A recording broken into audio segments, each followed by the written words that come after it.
dámy, vážení páni, nadišla dlho očakávaná chvíľa, kedy sa dozvieme výsledky dnešnej voľby Miss Materská škola 2012 okresu Medzelavovce.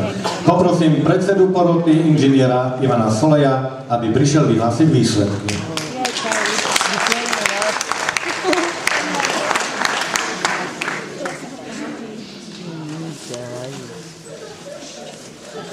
Ďakujem.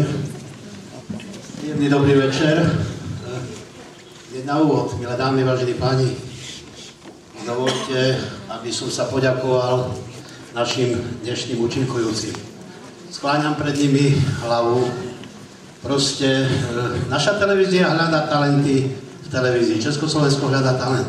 Ja by som povedal, že dneska medzi Laborcia sme našli minimálne 12 talentov.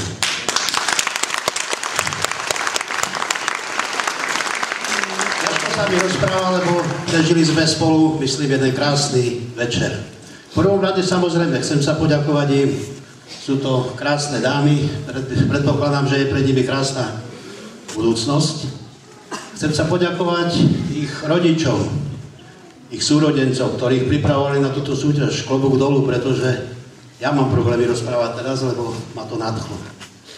Chcem sa poďakovať pracovníkov, ktorí sa im venovali. Naše pracovníčky z kultúry, pani Gališinová, pani Lukáčová. Chcem sa poďakovať dámam, ktoré pre nich pripravili ošatenie. Chcem sa poďakovať starším kolegyňam, ktoré ich tu sprevádzali. Samozrejme, chcem sa poďakovať pánu moderátorovi, pánu doktorovi Tarčovi, ktorý to viedol super.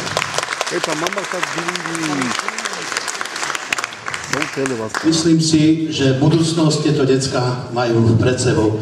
Keď sme sedeli dolu teraz porota a snažili sme sa rozhodnúť, kto je najlepší, ja by som povedal, že dneska udelíme 12 Miss titul. No.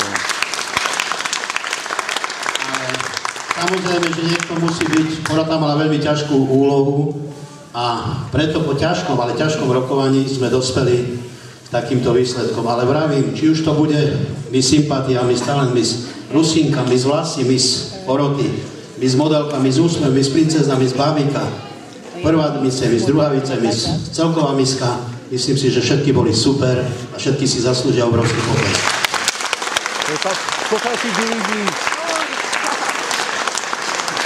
Ale aby sme to už dlhšie naťahovali, lebo určite naše finalistky sú dosť rôzne a majú z čoho. Takže prikročili by sme od dolnej kolónky a to je Miss Bábika. Miss Bábika sa umiestnila teda súťažiaca číslo 12, Katka Siriková.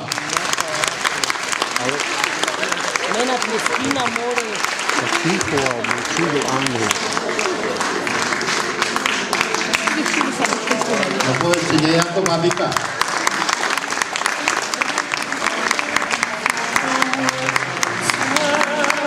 Materka v pochadu.